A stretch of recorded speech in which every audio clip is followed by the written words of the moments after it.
Hey everybody, Vince August here. It is Thursday, September 3rd, and I have to tell you, I grew up with this phrase and this saying that we used to hear all the time in the streets of Hackensack. Hey, to each their own. And we had this kind of way of living where it was to each their own, and we didn't care what people did. Listen, as long as it wasn't breaking the law, and even if it was breaking the law, like if you're smoking weed or whatever, we're like, hey man, listen, as long as you do you and it doesn't affect me, hey, to each their own. Okay, I don't know what happened to that. But our society today seems to be this, if I don't like it, it needs to be abolished mentality. And I'm seeing it everywhere. Basically, if someone sees something that comes out and they don't like it, get rid of it. Really? We got to get rid of everything just because you don't like it? How about you just don't do that thing that bothers you so much? So for example, here in the state of New Jersey, gyms open this week, and we're the last state to allow indoor dining at 25%. And people are just like, oh my God, I'm not ready to go back. Don't go. There's no one forcing you to do anything. But that people are saying, oh my God, but it's indoors. And listen, with regards to the gym, what do you think? There's a bunch of health conscious people like me that are just dying to go to a gym to get other people sick. Yeah, the people that are fighting the hardest to maintain their health, yeah, we're the ones that are going to get everyone sick. And be like, but Vin, you could be asymptomatic. No. You know what? You kind of know when you're sick. And one of the things we've seen with this disease is they say asymptomatic doesn't really pass it as well. And I don't want to get onto the science and turn this into a medical thing.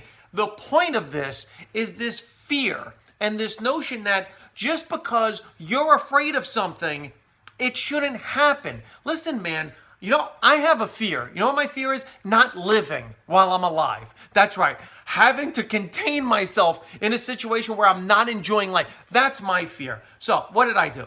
I started researching things, and sure enough, on the National Institute of Mental Health, 12.5% of Americans are affected by phobias. That's over 20 million people. There are 20 million people that are walking around in our society that have phobias, that have fears, like really manifested fears. Now, they're saying 20 million people, what is that? Well, look at the amount of people that have died from coronavirus. Look at the amount of people that have been affected by coronavirus. You can add them all together. It doesn't come out to 20 million people. So I wanted to go over what some of these fears are. So this is off of the website. The number 10 fear is trypophobia. Trypophobia is a fear of holes. Interesting. I actually didn't realize that I had this thing, but I have trypophobia. I have a fear of assholes. So that's one of the things I have. Then, of course, there's aerophobia, the fear of flying. There are people afraid to fly, but what do? Do we ground all planes because there are people? No. Take a bus, take a train, do whatever you got to do. But don't bother me. Don't tell me that it's not safe to fly. The other one, misophonia, fear of germs. Hey, clean your house, do what you got to do. Don't touch people, don't walk people. But this is the interesting thing, and this is what I'm getting at. So number 8 is fear of germs. Remember that. Then we have claustrophobia, fear of small places. Again, places where there's people in an enclosed area makes people feel uncomfortable. So number 8 is fear of germs. Number 7, fear of small places. Okay. Then we have astrophobia, fear of thunder and lightning. Then we have cynophobia, which is a fear of dogs. Interestingly enough, 75% of the people that suffer from cynophobia are women. Women tend to be afraid of dogs. I guess that's the truth about cats and dogs things, okay? Because men are dogs. Anyway, then we have, here's the other one. So remember what we had before.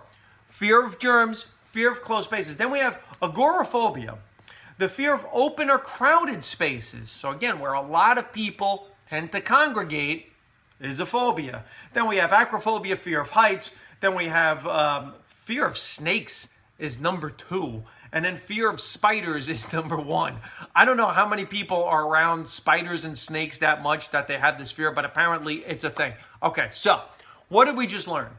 In the top 10, 3 of the fears that people tend to have most, 20 million Americans have most, are crowded places, confined spaces, and germs, which is kind of related to the coronavirus. Okay, it's kind of what people are playing off of. And you tend to wonder, and listen, I am not downplaying coronavirus. I know it is a real illness. I know it's out there. I know people have died from it. But we've also seen drastic decreases in the death rate. We've seen drastic decreases in the number of positive cases. We've seen drastic decreases in the rate of transmission. So these numbers are coming way, way down. But a lot of what's tied to coronavirus and fears is already attached to the fears that people already have. So we just have fears being compiled on top of each other. So what do? Do we shut down a country because people are afraid? Or do we look and say, hey, listen, man, this is in your own psyche. These fears are in your own psyche, and you're going to have to work through them, because you know what? We can't have a fear-based society determine how other people should live and experience life. Because you know what? That's one of my fears, is that I've got to live my life based on your fears. And that's not right. You know what? Going back to the way I grew up, hey man, to each their own. If you're afraid, stay home. Whatever it is that you are waiting for to make us safe. If it's a vaccine, hey, that's cool. Wait for the vaccine. Do you, okay? Don't come near us, because the rest of us that are just dying to kill one another, well, we're going to go out there and live and hopefully not kill one another.